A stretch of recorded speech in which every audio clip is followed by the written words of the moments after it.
Greetings Dr. Yao and my fellow classmates. We are from Group 4 and today we are going to present to you our findings regarding 5G as enabling technology for building smart port harbor cities. This is our table of contents. We have 4 main points here.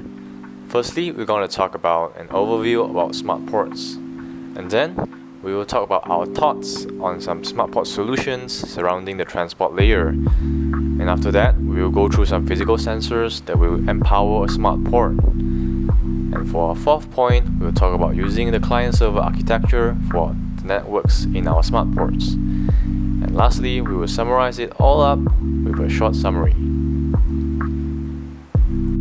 So what is a smart port exactly? To put it simply, a smart port is an automated port that integrates uprising technologies such as big data, Internet of Things, blockchain solutions, and other smart technology-based methods. To name a few, the significance of making ports smart will be to improve its performance and economic competitiveness, and also to improve its environmental sustainability. 5G is surely the new buzzword nowadays, but what exactly is it? Well, 5G is a successor of the 4G cellular network technology that is commonly used throughout the world as of now.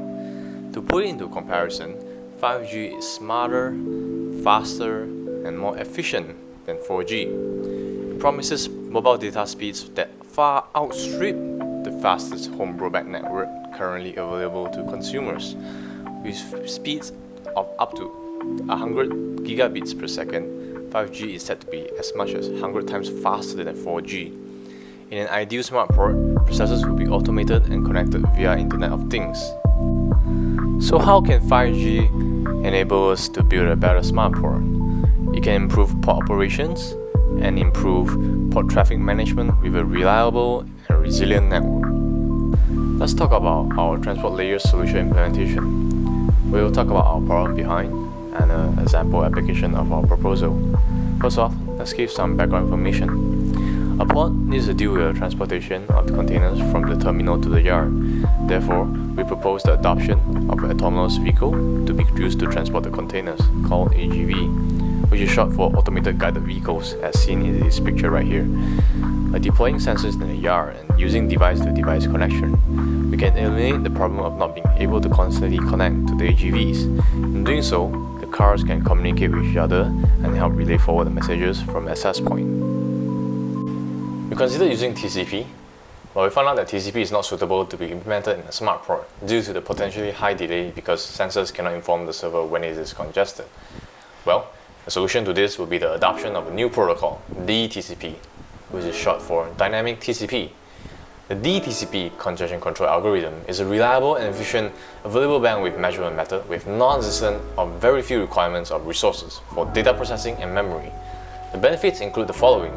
First off, it provides real-time estimation of available bandwidth of mobile networks. And secondly, it estimates available bandwidth and distinguishes between packet loss caused by transmission errors or congestion. It also avoids unnecessary packet drops and thereby utilizing the available bandwidth to the fullest.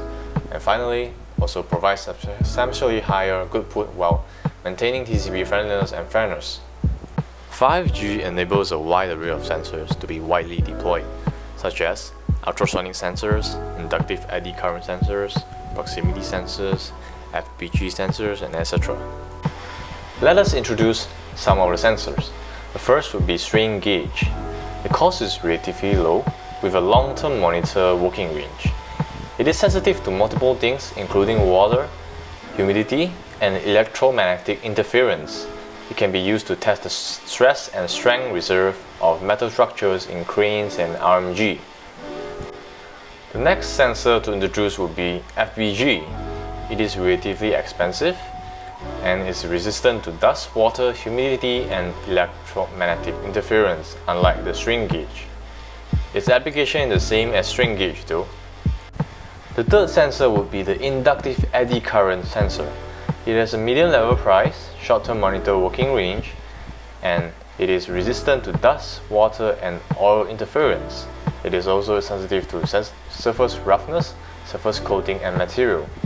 It can be used for flaw detections such as micro cracks, well cracks, and plastic deformation. There are also a few other sensors that can be used to empower a smart port, like the ultrasonic sensor and laser and LiDAR sensor. They both have a medium level price and a high effective range. Ultrasonic sensor is sensitive to water, humidity, and wind interference. It also has a long response time. It can be used for anti-collision of quayside crane and RMG in track.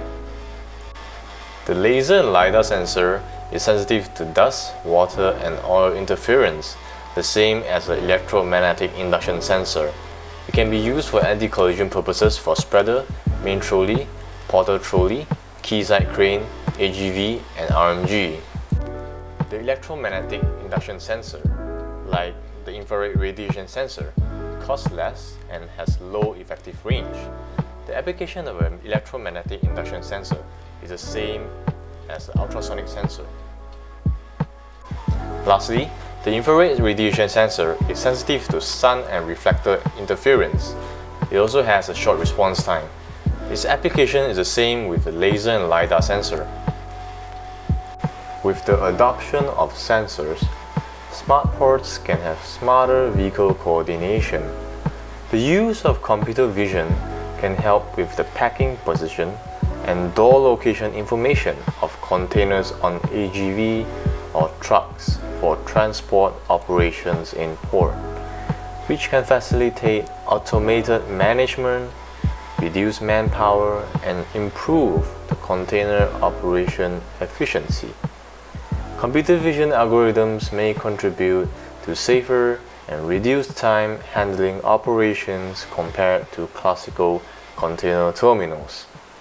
RFID tags can be installed on the ground of an AGV operating area, and then an AGV will obtain the location information stored in the RFID tags through two readers, which are respectively installed in the front and back of the AGV. A drawback of this technology is that the foundation settlement caused by heavy-duty conditions can lead to the RFID reading failure and the possibility of collision between the AGV during the transportation process. An example of ports using the sensors is the Port of Rotterdam and IBM that have commenced work to create a centralized dashboard application that will collect real-time water, weather, and communications data, which will be used to reduce wait times, determine optimal times for ships to dock, load and unload, and enable more ships to enter the port. Sensors will be installed across a massive 42 km stretch, spanning the port's quay walls, roads, and mooring posts. Let's talk about the client-server architecture.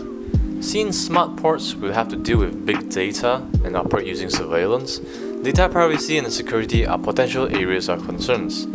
Concerns include questions of who will have access to the data and how networks can be protected from hacking and sabotaging. Using the client-server architecture will improve the network security of a smart port. Client-server networks all have centralized security databases that control access to the shared resource on the server. This will enable confidential material to remain confidential. The server contains a list of usernames and passwords. Users can't log on to the network unless they supply valid usernames and passwords to the server. Once logged on, users may only access those resources that the network administrator allows them to access. Thus, client-server networks possess much more security than peer-to-peer networks. Using the client-server architecture will also provide reliable connection. Client-server networks tend to be much more stable and resilient compared to peer-to-peer networks. In a place where hundreds of containers are arriving on a day-to-day basis, it is important for the network to be strong and resilient. Moreover, traffic lights are connected to the port's central road traffic control management through the 5G mobile network with a dedicated network slice. The 5G slice for the control unit needs to be highly reliable, as a failing connection to the central road traffic control management will stop the proper operation of the traffic light. All in all, there are multiple ways for us to improve the current 5G-enabled smart ports. The ways include the use of DTCP for a more reliable connection, the deployment of physical sensors around the port, and the use of client-server architecture.